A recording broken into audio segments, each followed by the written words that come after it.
Hello, I'm Tom Wilkinson, and welcome to another episode of Thinking in English, a podcast for intermediate to advanced level English learners. What is coffee? Who was the first person to think of creating a drink from coffee beans? How did coffee spread from the forests of East Africa to almost every town on Earth? And what is the future of the coffee industry? Let's discuss these questions and more on today's episode of Thinking in English. You can find a full and free transcript for this episode over on my website, thinkinginenglish.blog. Here is today's vocabulary list. Brew. Brew. To prepare a beverage by extracting flavours from a substance through the use of hot water. As in, every morning I brew a fresh pot of coffee to start my day. Coffee beans. Coffee beans. The seeds of the coffee plant, often roasted and ground to make coffee. As in, I prefer to grind my own coffee beans for a fresher taste. Roast. Roast. To heat coffee beans at a high temperature, typically in an oven or over an open flame, in order to enhance flavour and aroma. For example, the coffee beans were carefully roasted to achieve a rich, dark flavour profile. Aroma. Aroma. A distinctive, usually pleasant smell, often associated with food or beverages. For example, the aroma of freshly brewed coffee filled the room. Consume. Consume. Eating food and drinking beverages. For example, after brewing a pot of coffee, I like to consume it slowly. Spread. Spread. To extend something over an area or among a group of people, often referring to the distribution of information, products, or practices. As in, the popularity of coffee spread rapidly throughout Europe.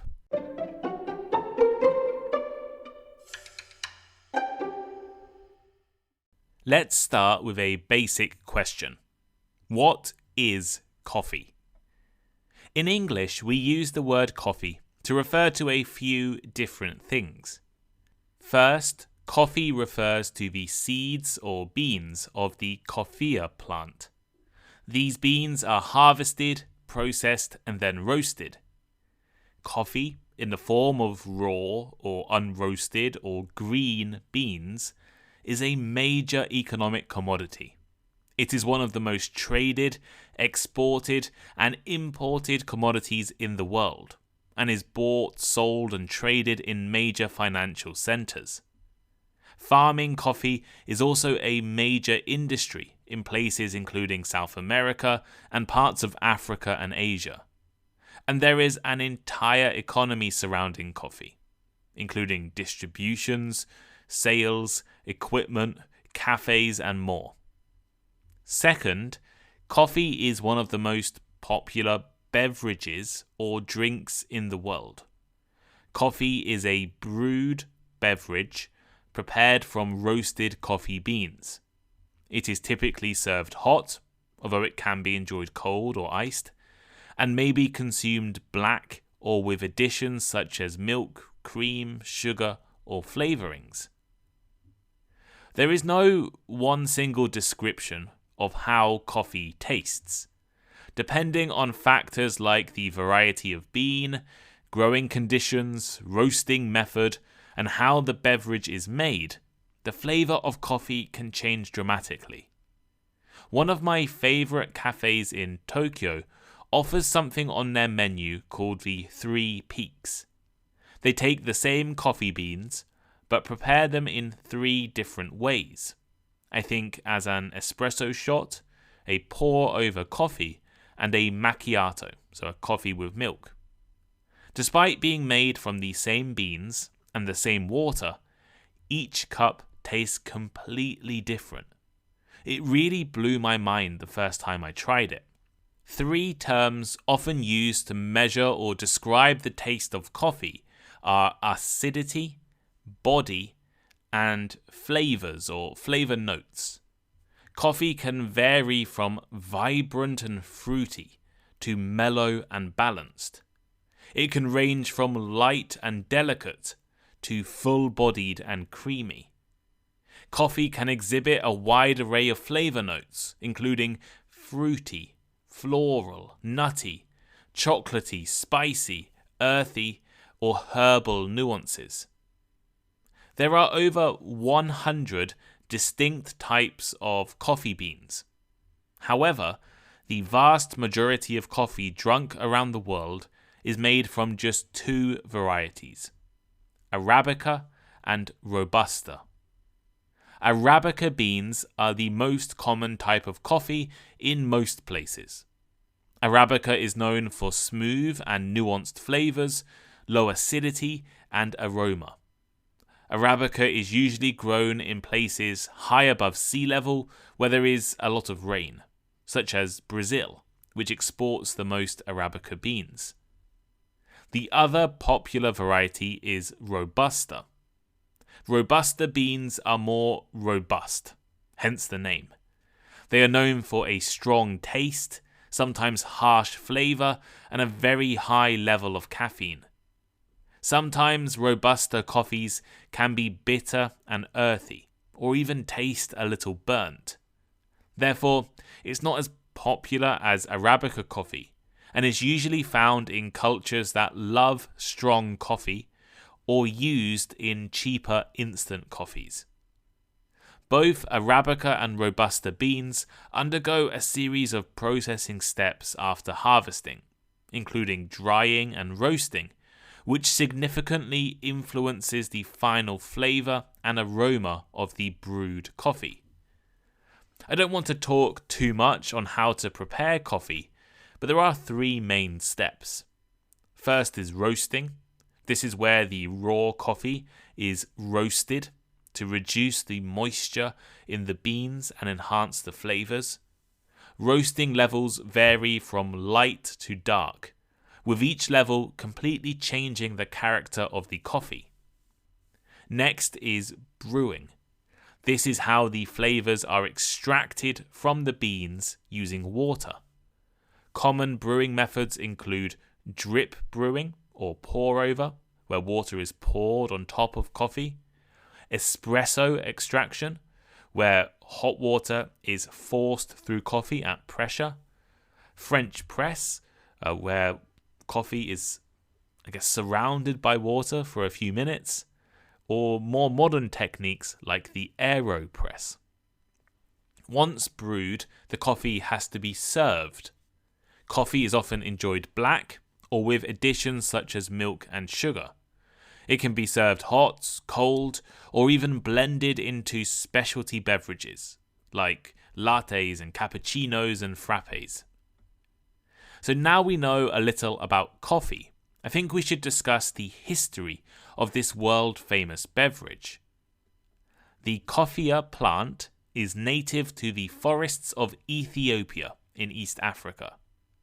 According to legend, a goat herder in Ethiopia named Kaldi noticed his goats became lively and energetic after eating the red berries from the coffea trees. Intrigued by this, Kaldi tried the berries himself and experienced a surge of energy. Kaldi apparently mentioned his discovery that these berries could give you energy to a local monk. The monk threw the berries in the fire, and then, after realizing they smelled nice, took the roasted beans out, which were the insides of the berry. They further experimented, using the beans to make some kind of drink, which could keep them up at night. There is another version of this myth, which suggests that Yemen had a role in the discovery of coffee. This version suggests a Yemeni person was traveling through Ethiopia, tried the berries from the coffea plant, and realized it gave him energy. However, it is more likely that Ethiopians discovered the uses of the coffea berries first. It is thought that coffee spread first through Ethiopia, where the practice of roasting the beans and brewing them with water was developed. The beans spread around the region and became especially popular across the Red Sea in the region of Yemen. This was probably around the 15th century, so about 600 years ago. And by the 16th century, coffee was being grown in Arabia. The popularity of coffee in the region soon caught the attention of travelers and traders from neighboring regions, who introduced coffee to Persia, the Ottoman Empire or modern Turkey, and North Africa. By the 15th century, coffee had become popular across the region and became an important part of Arabian and Middle Eastern culture. Coffee houses began to be founded. The first was in the city of Constantinople, now known as Istanbul in modern-day Turkey, and became places where people gathered to engage in discussions and enjoy the company of friends. Europeans, travelling through the Ottoman Empire in particular, were intrigued by coffee. They were curious about its effects and began to import it to Western Europe. Traders from Venice were the first to bring coffee to Italy, and the first European coffee house opened in 1645 in Venice. Initially, the drink was met with skepticism and suspicion due to its unfamiliarity. But coffee gradually gained acceptance as coffee houses were established in major European cities. England, for example, quickly developed a liking for coffee. This might surprise you, as England is known as a tea-drinking culture. But coffee was popular way before tea. Coffee houses popped up in university towns like Oxford, as well as across London. They became places of academic discussion and meetings. Scientists and intellectuals would gather at coffee houses, debate each other, share their research, and learn new things. It allowed people from different backgrounds to share knowledge. In fact, one of the most important scientific books ever written, Isaac Newton's Principia, was apparently conceived in a coffee house.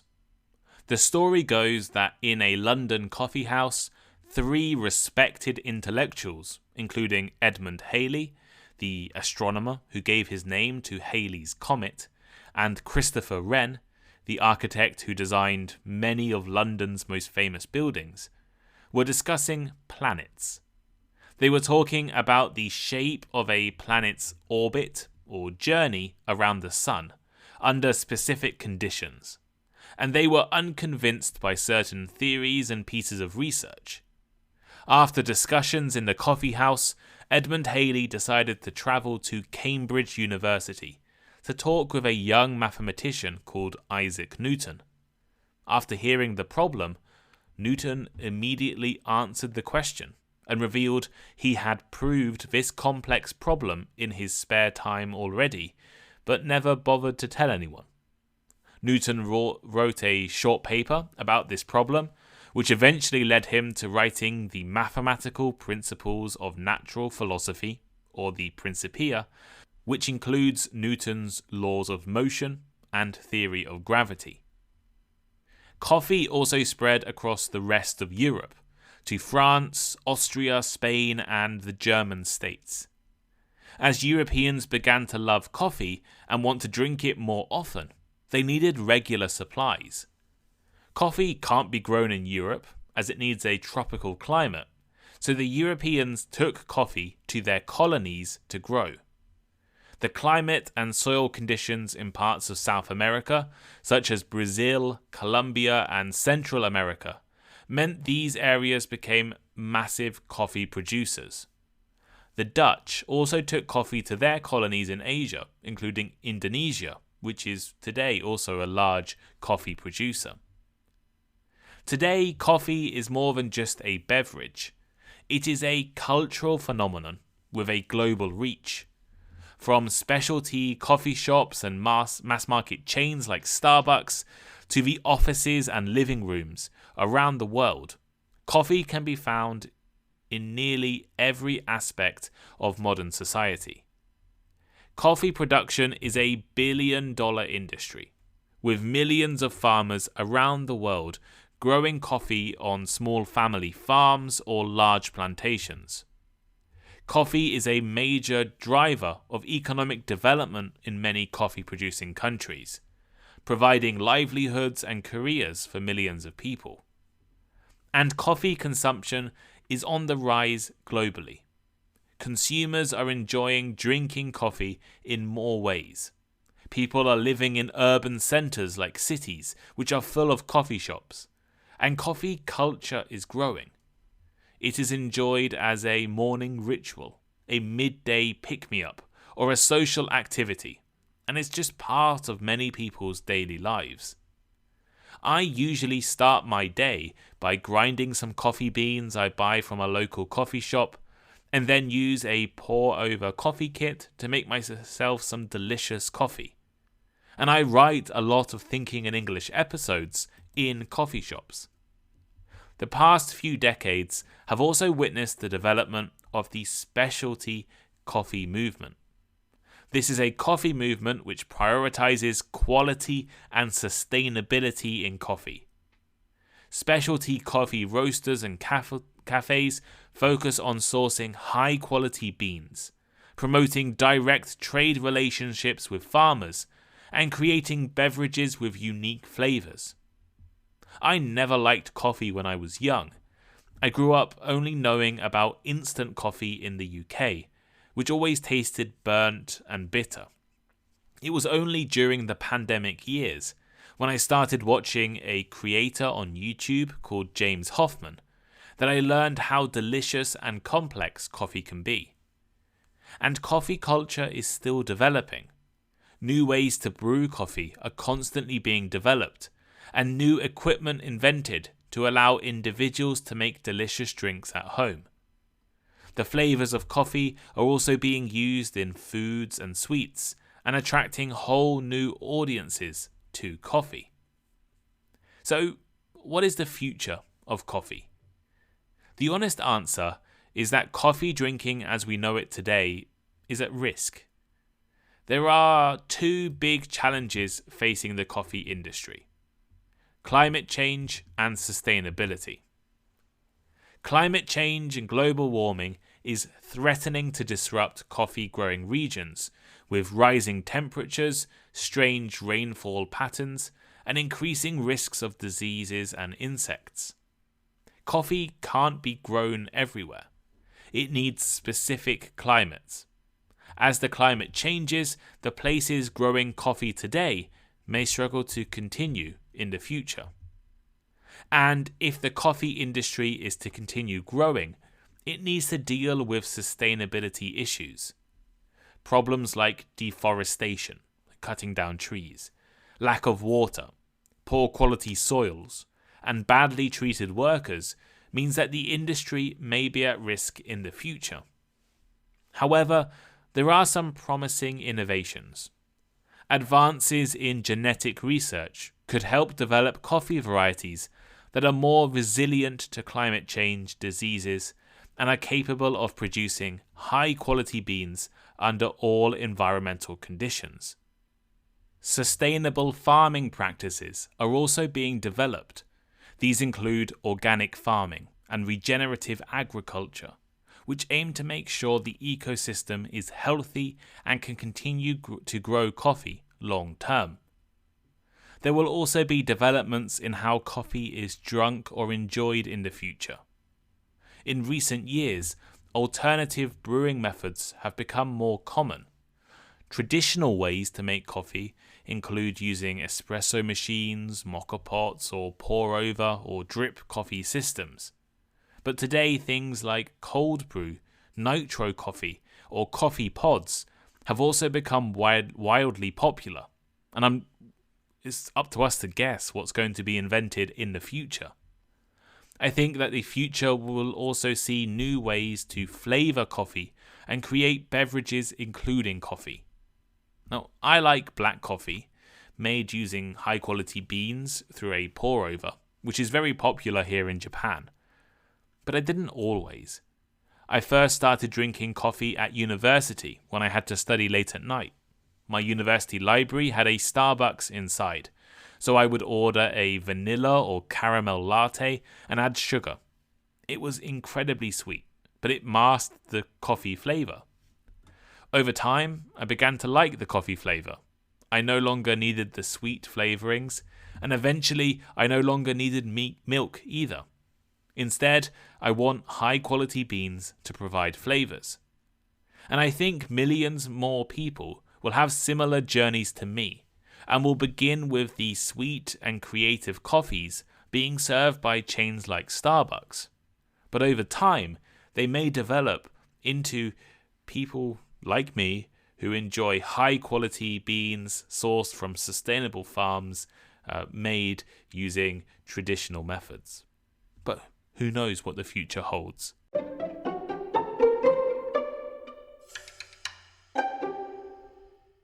So here is today's final thought.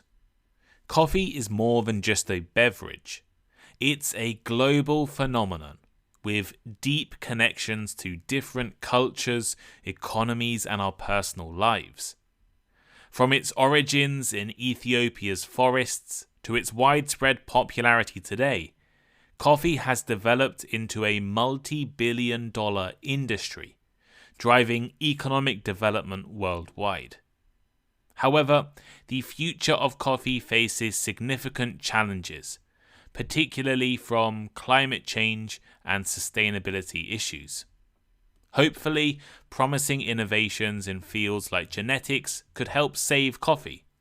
And as new brewing methods and ways of drinking coffee emerge, the beverage will continue to be a popular and important drink worldwide. But what do you think? Do you like coffee? How do you drink coffee? Is there a special way of making coffee in your country, region, or culture? Let me know by leaving a comment.